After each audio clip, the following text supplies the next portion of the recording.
We all know that the right habits and mindsets can be transformational in how we live our lives. But among the sea of advice online, it can be challenging to know who to trust with these important life decisions. At The Standard, we answer those questions and introduce you to some of the most successful people in the world in their fields and the habits and the mindsets they use to achieve their success. To learn more about our social platform, head on over to www.thestandardapp.com. And now, your host, myself, Chris Pallatroni. Welcome to another episode of The Standard. I am your host, Chris Pallatroni, and today's guest is Kelsey Arneson. She is based out of Alabama. She has a BS in exercise science and a Doctor of Chiropractic. She is a fitness trainer, a fitness coach, and a group fitness instructor. She is also the owner of Invictus Corps and a sponsored athlete and just a wonderful human being overall, and has quite a social presence out there, sharing and distilling down some of the knowledge that she has in working out and just life in general. I met Kelsey a couple years ago, and as you'll hear in this episode, has such a phenomenal and infectious attitude. She's sort of the best friend that we all wish we had. She is full of life and incredibly smart when it comes to mental health, wellness, and just good habits and mindsets that we all should aspire for. In this particular episode, we talk a lot about the best habit that she has and daily movement and why that is so fundamental. We talk about different forms of movement and what happens when she isn't able to practice that, which I'll give you a sneak peek is very rare. We also talk about mindset and one of the best mindsets that she has right now and why it serves her well. And throughout the episode, we oscillate a little bit in between her personal practices and then also how her and her fiance Logan, how they interact with their clients because they are fitness coaches.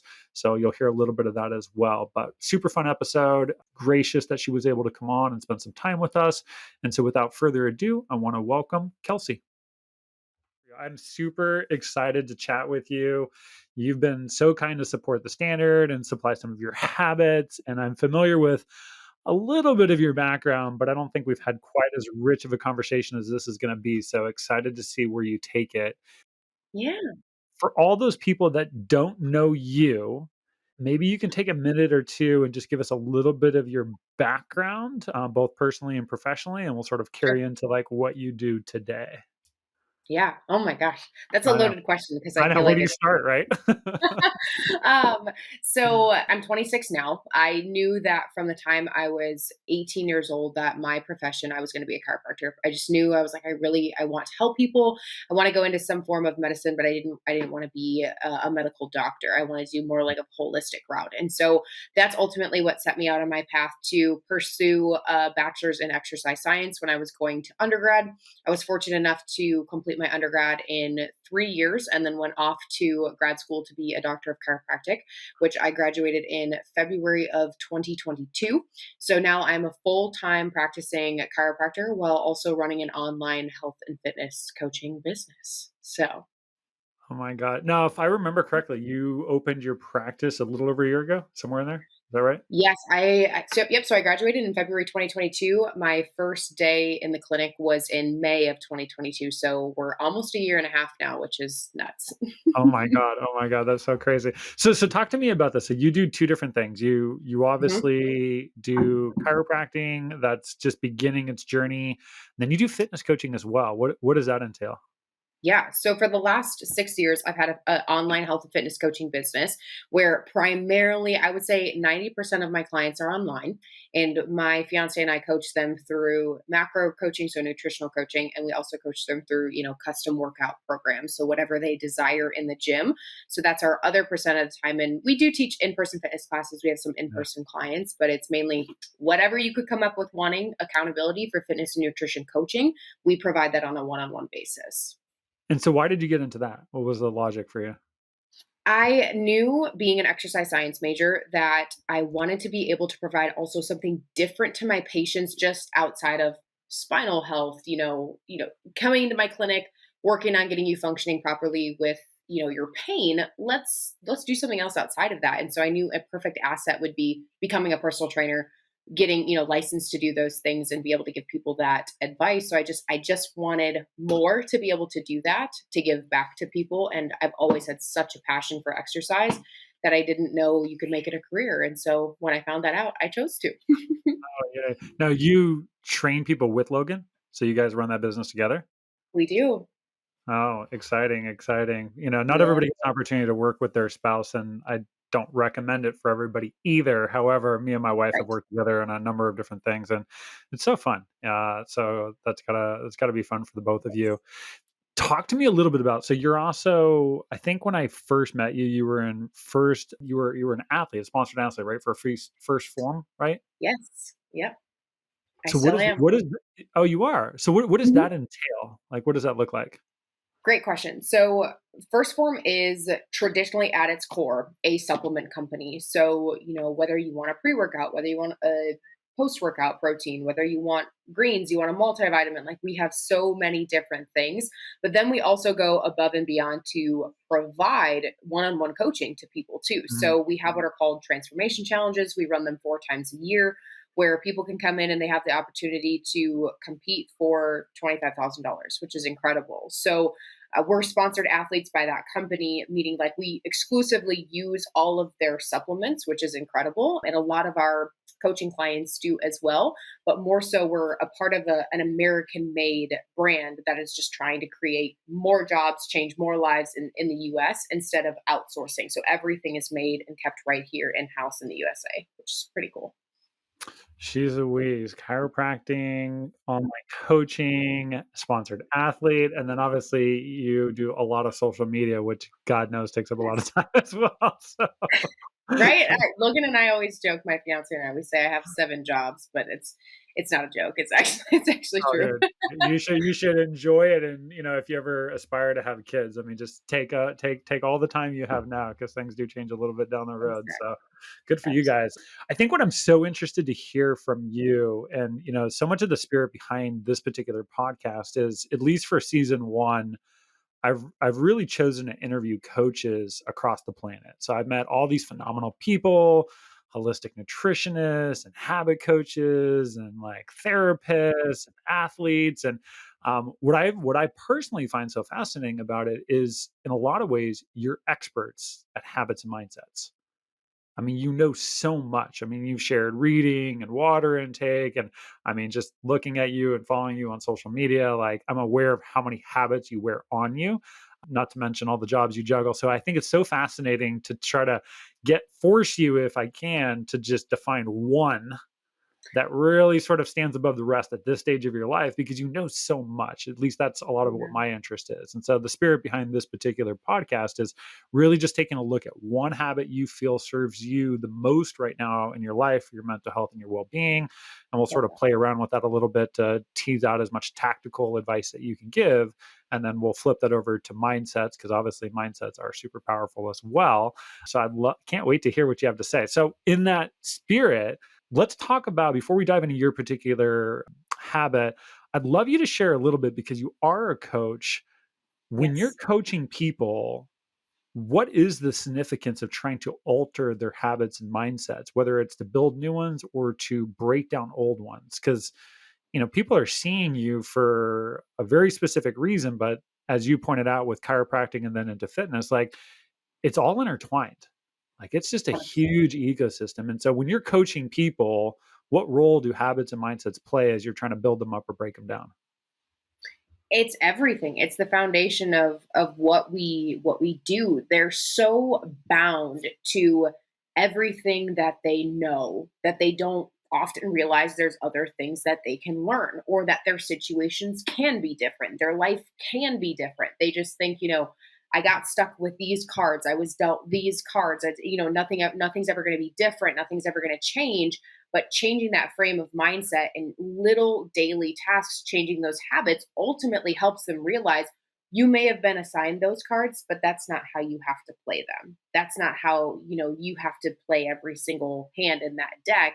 We can change it up. Or you're over here playing Go Fish, we can pivot this way and play Uno type of thing. It's an analogy we use a lot of the times, is just because somebody's told you you've had to play the game one way, you can play it multiple different ways. And so it truly gives them an entirely new outlook on what they are capable in life, whether it be inside the gym, whether it be outside of the gym. It teaches them that they've always had it within them. They've just got to frame their mindset to utilize those skills in a different way. How hard is that? I mean, I get it, like, but I mean, I would imagine you're dealing with a lot of people that may have built a lifetime of thinking a very particular way, and then here you come Mhm. along all peppy and inspirational, and I gotta imagine it's like it takes time to, like, weather down those old behaviors, so, like, I guess when you're working with somebody, like, is it the mind that's the hardest thing to change? Like, the way that they think about something versus, like, the habit, or, like, what are you trying to influence first, if you will? I think it's figuring out how they want to see themselves. What do they want to become? How do they want to perceive themselves? Like what are those things that they desire within inside themselves and say, okay, well, I understand the way that you're coming at this or the way you're attacking that's a little bit more of a destructive behavior, not as a productive behavior or a productive thought. So let's change our frame of reference. Let's change it, moving forward to, okay, we can find the positive in this. And so I would say, yeah, it's 99% of the time it's battling the mind. Your mind is going to quit long before your body will. And so it's teaching them, like, again, you may have thought about this in this way in the past. Let me help you see a new perspective of that. How long would you say, like, when you're first working with somebody, obviously it's a lifetime of practicing these things, but Yep. in general, how long does it take for you to work with somebody before they start drinking the Kool-Aid? Before they start to maybe not see the results they're looking for all the way, but they start to bend their thinking a little bit to embrace some of the positivity and the belief that they actually can change their circumstance. Like, what does that look like? Of course, it's going to be different for everyone, but generally, we see a solid 8 weeks, solid 8 weeks Yeah. of doing the same monotonous things over because they feel it. They might have heard it from someone else. And that 8 week mark is also where they kind of start to see those changes manifest. So I would say a solid 2 months of work, they really can start to feel that difference. And do you feel like they actually have to see a physical change to start to, like, embrace the mental, or If we were coaches that only focused on skill progress, then I yeah, would say yes. But being coaches who every single week we're asking them questions about how is your sleep? How is your mood? How is your energy? How are your yeah, hunger levels? What are your non-skill victories like? What relationships have gotten better in your life? When they start to say, like, my marriage has gotten so much better. My kids see me, working out and eating healthy and they want to join in with me.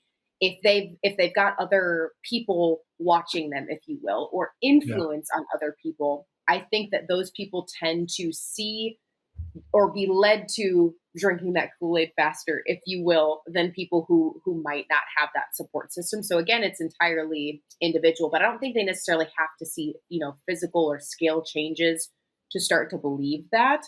But it definitely helps, but it's all kind of how you frame it. If you focus only on the scale, then the scale will be the only measure of progress you choose to use. But if you don't just focus on that, you realize there's a lot more to this than just how much I physically weigh. Your weight's the least interesting thing about you.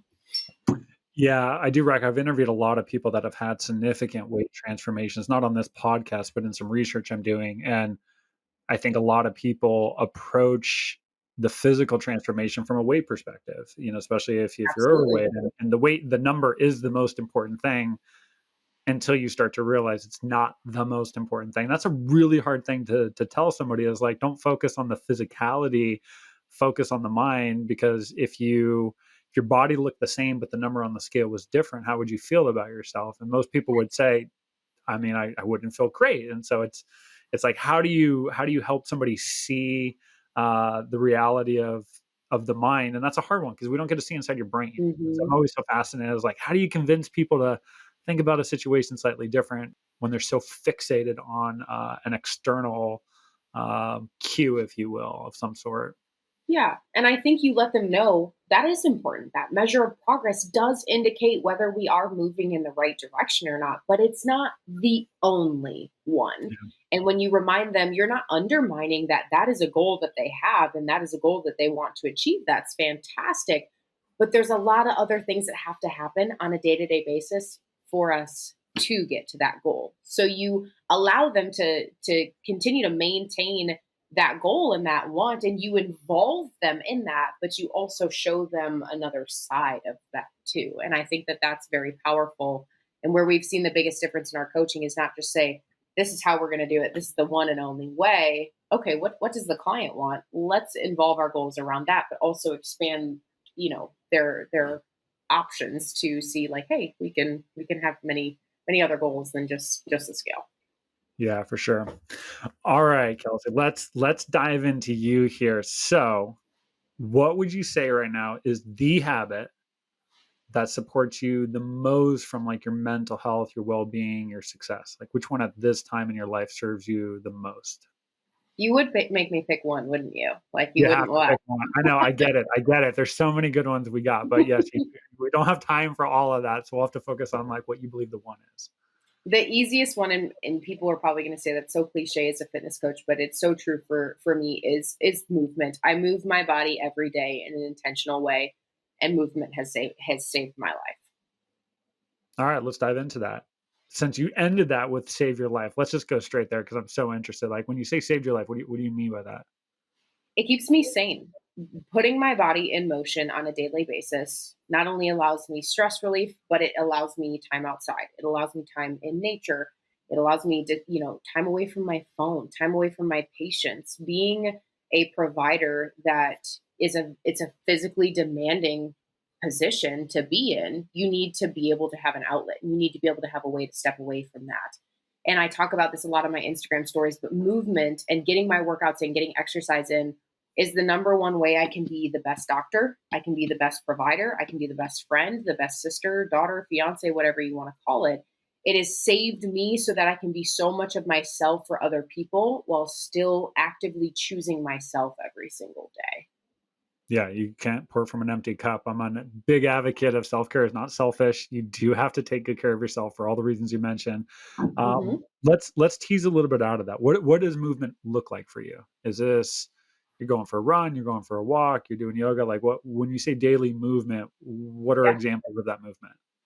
It varies on a daily basis. So right now I'm currently completing 75 hard. So I have Mhm. two 45-minute workouts I'm doing every day. But anywhere on a daily basis, it's either a gym workout, so some sort of weight training, strength training, and then on the other days, it's getting a walk in with Logan and our dog, doing yoga out in the backyard, taking a walk along the river, teaching fitness class outside. It's a lot of different, whether it's walking or strength training or something, it's either in or outside the gym most days.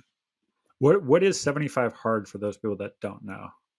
75 Hard is a mental toughness challenge that is done for 75 days. And there's daily requirements that you must complete every day. And if you don't, you start back over at day one. So the first two biggest requirements that take a chunk of your time are two 45-minute workouts every day. One must be outdoors, regardless of the conditions, whether it's raining, snowing, sleeting, you got to get out there.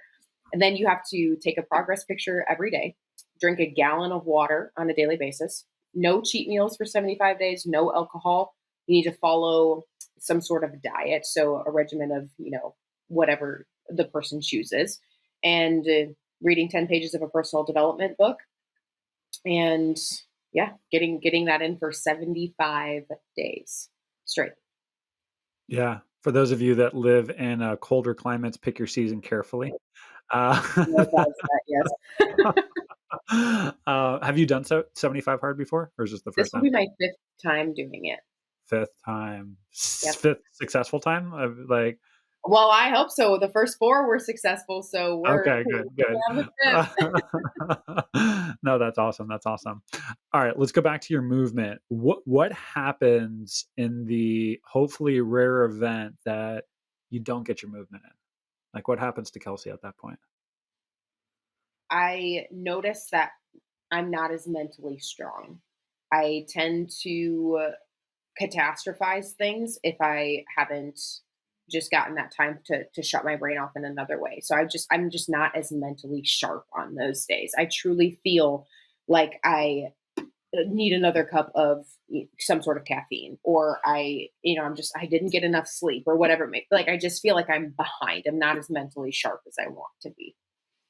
Gotcha. Does that happen often? Like, do you skip your daily movement? I was gonna say it feels like you're probably on point with that. How long has this been a habit of yours or like part of your routine?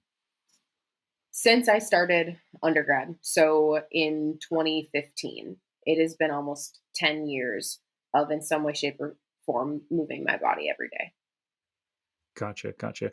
You mentioned, and not that this was all of your type of movement, but you mentioned getting out into nature. For anybody that listens to this podcast, I'm constantly preaching nature does so many things to like fix anxiety and depression and bring creativity and whatnot. So, talk to me a little bit like if you're going for, I think you said by the river or the lake for where you're at, or you're going for a walk, what other effects is being out in nature? What effects does that have on you and like your mental health?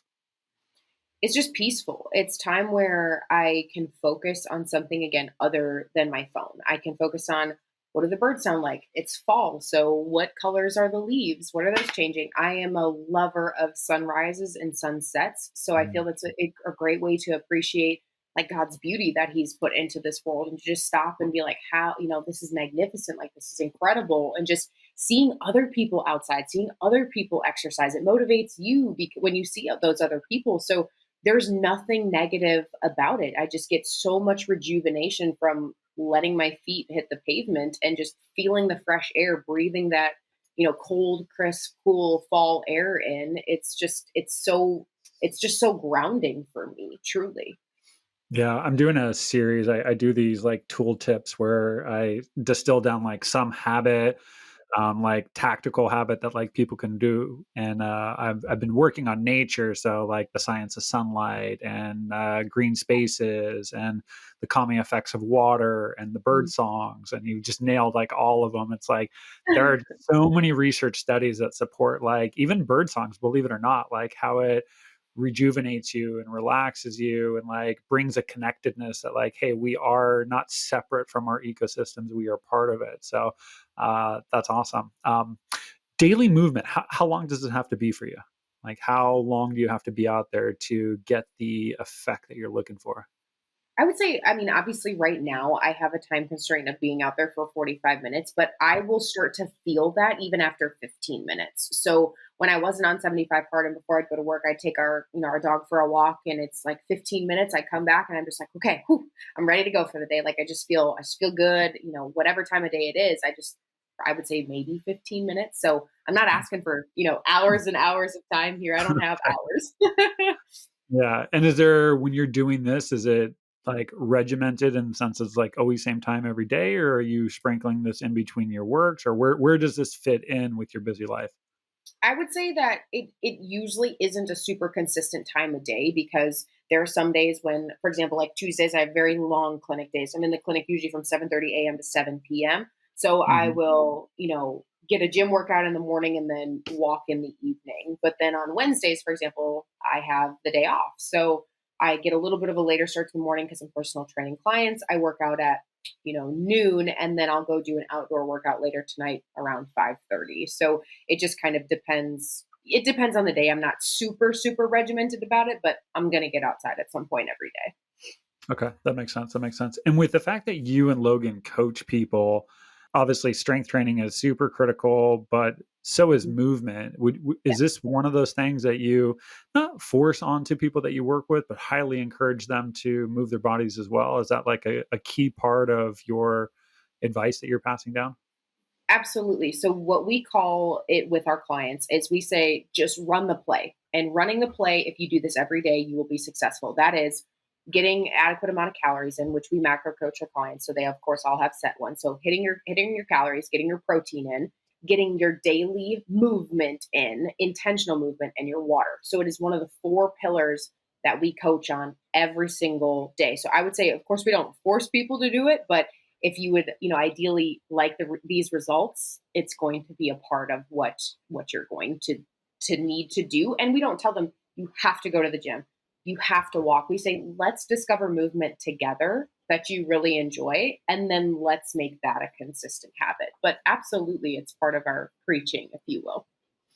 I love the fact that you actually just said that, because I was going to ask you a question. So we'll just dive into a little bit. You said discover movement together. So there's so many people that I interact with where exercise is just not part of who they are. Mm-hmm. And I've got a little guy right now, and he hasn't found his movement yet. And so we're sort of forcing upon him, like, we're probably using the wrong terms because we're calling it PE, which he probably has a negative emotion towards. But I remember not too long ago, he's like, we were in the midst of doing something, and he just like looked at us and he's like, do I have to do this forever? Like, and in his mind, he's like thinking like, I'm little and like, I've got to do this, which I don't care for like ever, for like the rest of my life. And you could just see the overwhelm. And I think it dawned on us of like, no, you got to do something you like. Like it has Yeah. to be like that. So I'd love you to just talk on that. Like when you mention with your clients, discover it together, like how do you help them discover movement when that's not part of their routine? Like, what does that look like? Great question. And the first thing I do is ask them, what has movement looked like for you in the past? And where have you come from? That's the first question we ask our clients is, tell us your background of what you're coming from. What has your relationship with movement looked like? What does your relationship with nutrition look like? And you'll often discover, oh, well, I played sports, or I didn't play sports, or I was a former college athlete, kind of got burnt out with it, used to be a weightlifter, whatever it may be. But then they'll say like, but I really, enjoy dancing, or I really love taking a hot yoga class. And that's kind of what you grab onto, and then say, then we're going to figure out how to make that a regular part of your routine that you are looking forward to, because everybody knows if you are not looking forward to a workout, you don't like the style of training. One, you're not going to be in the right mindset to want to go, but two, you're not going to push yourself. You're not going to work hard at it. So we'll ask them things like, do you enjoy rollerblading? Do you enjoy riding a bike? Like, what is it that you enjoy? And most everybody can find something that they can realize that, oh, I've enjoyed that in the past. And if they don't, they're usually willing to give it a shot and see what kind of that relationship is like for them. Yeah, spot on. My little guy likes playing frisbee. I got a friend who's been trying to run with me, but I'm like, look, dude, you're not at my pace. I can't have you run with me. And he wants me to mountain bike with him, but mountain biking's not my thing either. And so we've had to sort of go our own way. And he does mountain biking and I do running. But that's so important. Like there's so many things that you can do between just hiking and, to your point, dancing. I mean, you want to rollerblade, you want to do Yeah. jujitsu. I mean, there really is no limitations. Mm-mm. Exactly. And that needs to be celebrated. Movement is celebrated. Exercise is a celebration of what your body can do, not a punishment for what you ate or what it can't do.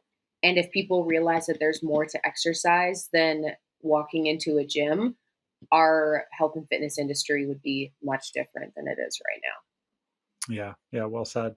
All right, let's pivot over to mindset. So similar structure. I know you've got a lot of good ones. I follow you. I get it. You're full of quotes, but similar structure will be, is there a particular mindset for you right now that really supports your mental health, your well-being, your success?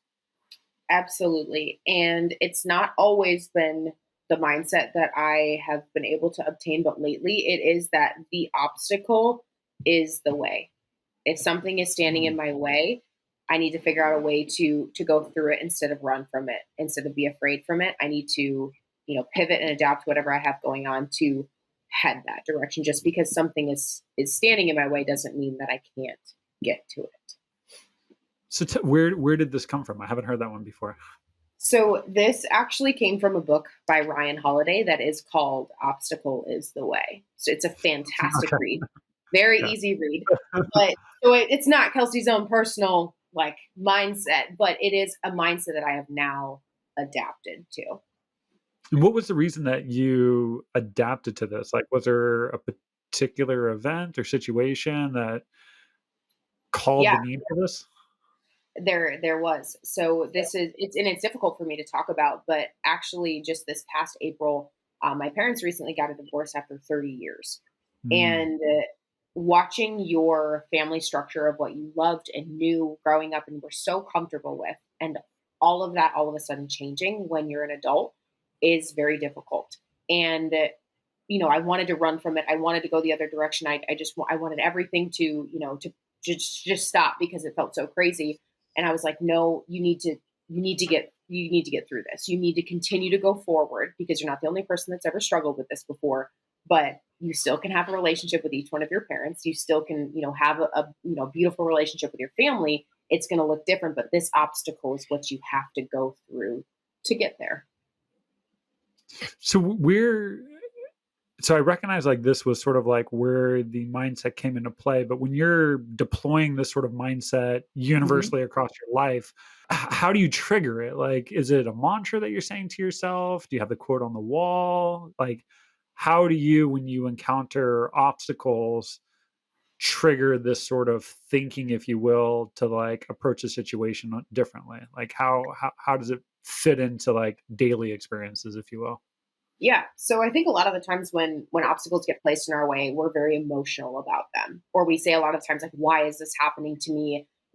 Why would this roadblock come up? Like, why can't it just be easier? Why can't it be simpler? Why can't I get through it? And so what I think about is, okay, let's remove some of the emotion. Let's look at this at face value. What can you control? What things can't you control? Okay, you can control the obstacle that was put in the way. Let's go through that.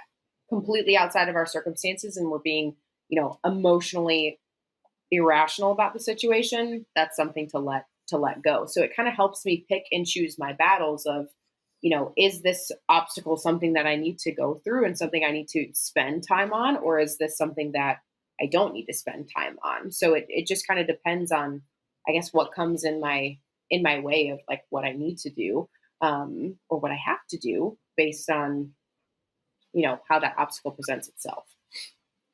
So for that type of reflection and maybe an analysis that you just described, is that done through like journaling? Is that done through like talking with somebody? Is that done on one of your nature walks? Like where do you do this sort of deeper work where you're asking yourself some of these tough questions? Because you made a comment a second ago and you're like, well, if I'm being emotional, I'm like thinking like, dude, when we're emotional, like we're not logical. Like, what are you talking about? Like it's like they say don't text people when you're drunk. You it's almost like you don't make rash decisions when you're highly emotional. So like how do you give yourself some space to like de-escalate the emotion and like try to navigate this with, yeah, with just less emotion? Like what does that look like for you?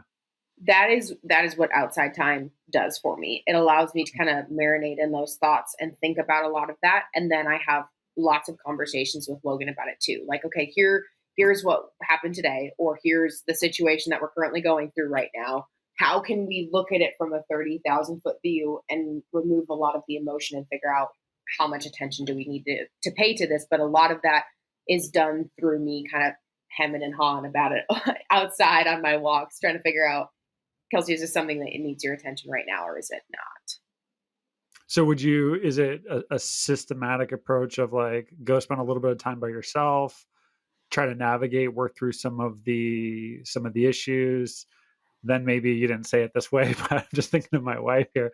But then you're like, when you have a little bit maybe of a clearer mind, then you come to Logan and now you're like, hey, what do you think about this? And like he's helping polish some of that thought. Is that typically how you go about it? Or Yeah, I would say that that's really productive for us. Or if I will bring it to him ahead of time, he's like, have you thought about how you can remove some of the emotion from this, or have you taken a little bit of time to kind of process this for yourself or not? And then I might go process that. So it's a very intimate connection that he and I have with each other to be able to talk about those vulnerable things, yeah. because when you're emotional, you want your emotions to be validated. Everybody does. It's a normal human thing. And it's not that he's not validating them at all. He's just saying, like, hey, okay, go think about it for a little bit. What can be done about this situation? And we'll work from there. So I'm also just actually thinking of like some of the difficulty it is to just ask yourself some of those tough questions.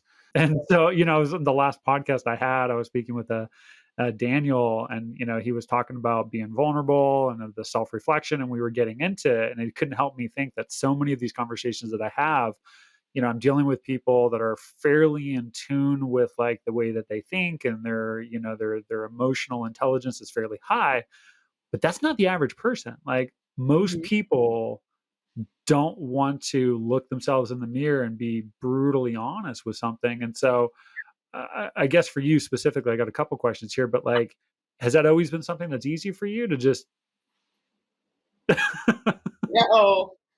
Oh my gosh, no. Accepting responsibility has been one of the most difficult things I think that I've had to do because I'm a chronic people pleaser.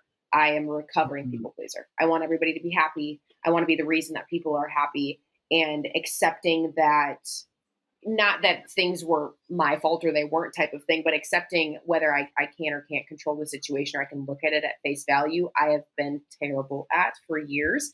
And I wouldn't even say that I'm great at it now, but it is a mindset that I continually practice because I know if I don't, I'm not going to get any better at it.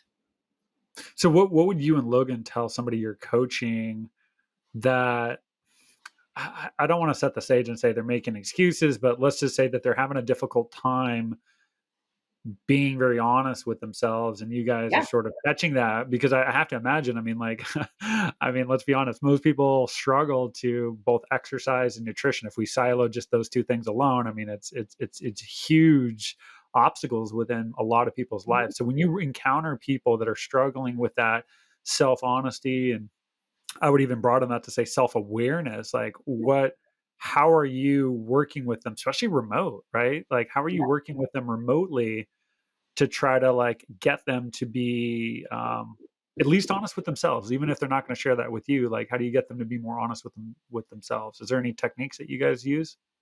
A lot of the times we say you can control the controllables. So we will ask them what things that either they are bringing up or they feel are of very high significance, that, and you using the terminology of making excuses isn't incorrect because we all make excuses, right? We do. Yeah.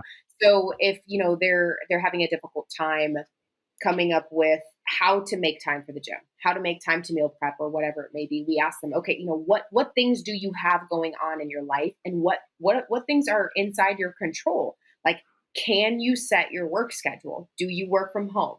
No. Okay, you have a 9 to 5. Well, then we have to work outside that 9 to 5. So we kind of ask them, again, what things in your life are in your control and what things are completely out of your control, and then the things that are completely out of your control, we just take that variable off the table and we only look at what you can control. So that's where we start most of the time. Yeah, locus of control is a big one. Like most people almost would rather make up the excuses.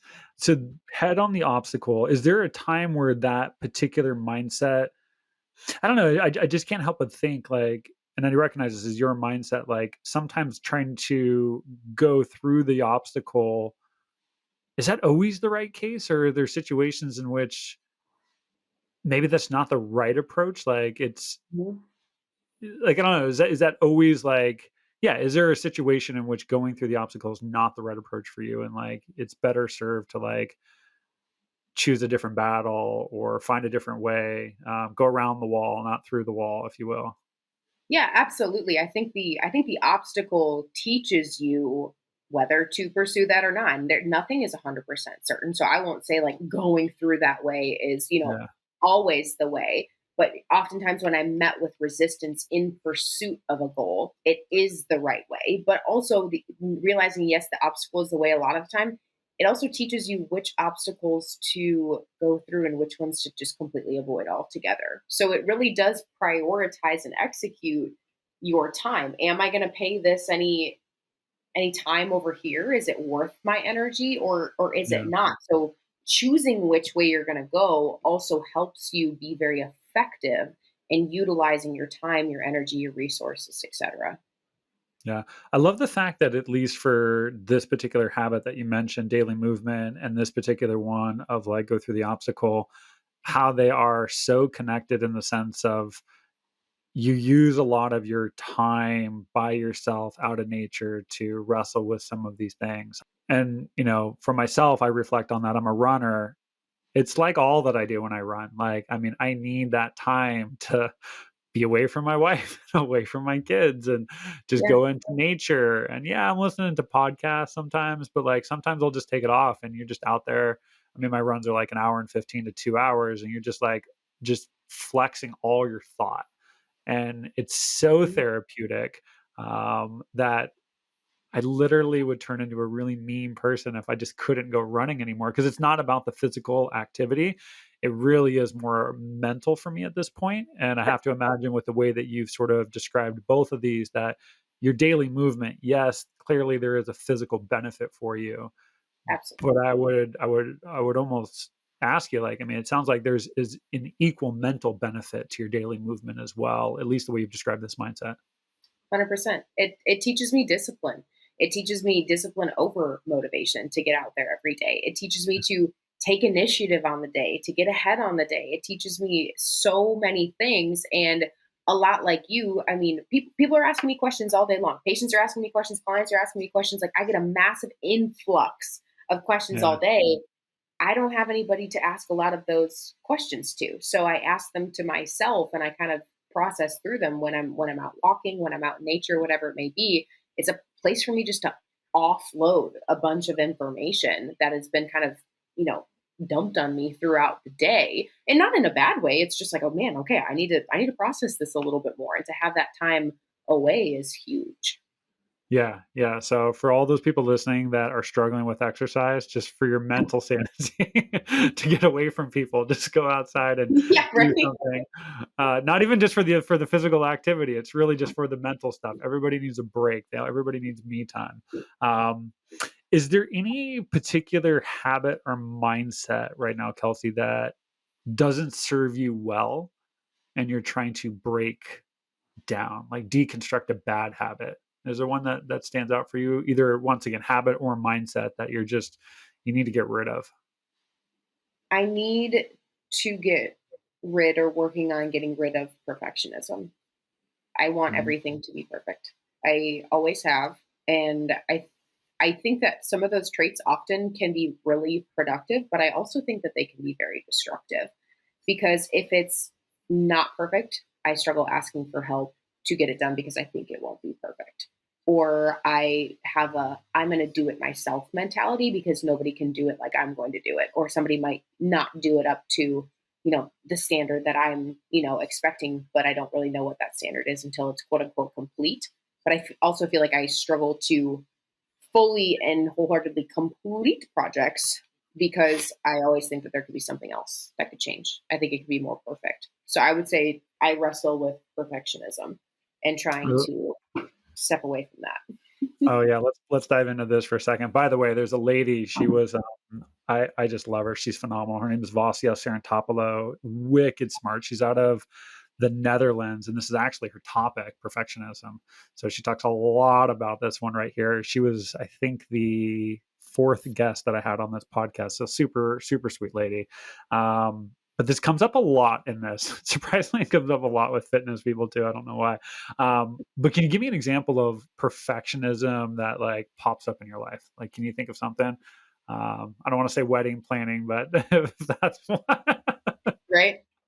Um, I think it's a perfectionism of thinking that I've built a, perfect plan that's laid out for a client, and then it either doesn't happen for a multitude of reasons, and thinking like, whoa, it was so perfect, the workouts were so perfect, the macros were correct, all that stuff, like why didn't it happen?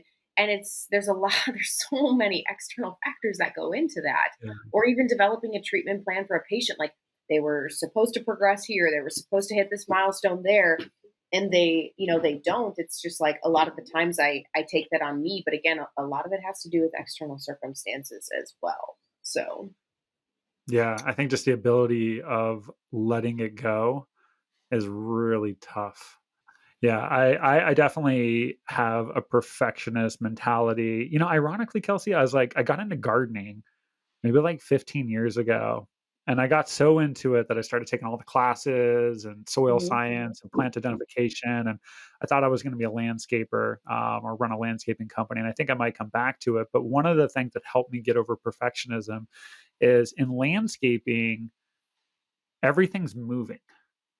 Like plants move, like the earth moves. And Right. so the inevitability of building a beautiful patio or a fence, or I'm just looking at my yard now, is that no matter how good you get it on the first take, Mhm. like the earth is evolving, it's just changing. Like it will never stay the same way. A branch will fall on another tree, a bird will eat something. And so I don't know, I think I've learned to don't mistake it. My yard is about as perfection as I could get it within certain control. But it's just this inevitability that, like, I think the world is built for chaos in some ways, that things just deconstruct. And like I think I've learned to, at least through landscaping, appreciate the fact that like everything, as good as it may look in a moment, it does get broken down over time, and that breakdown is the natural course of things.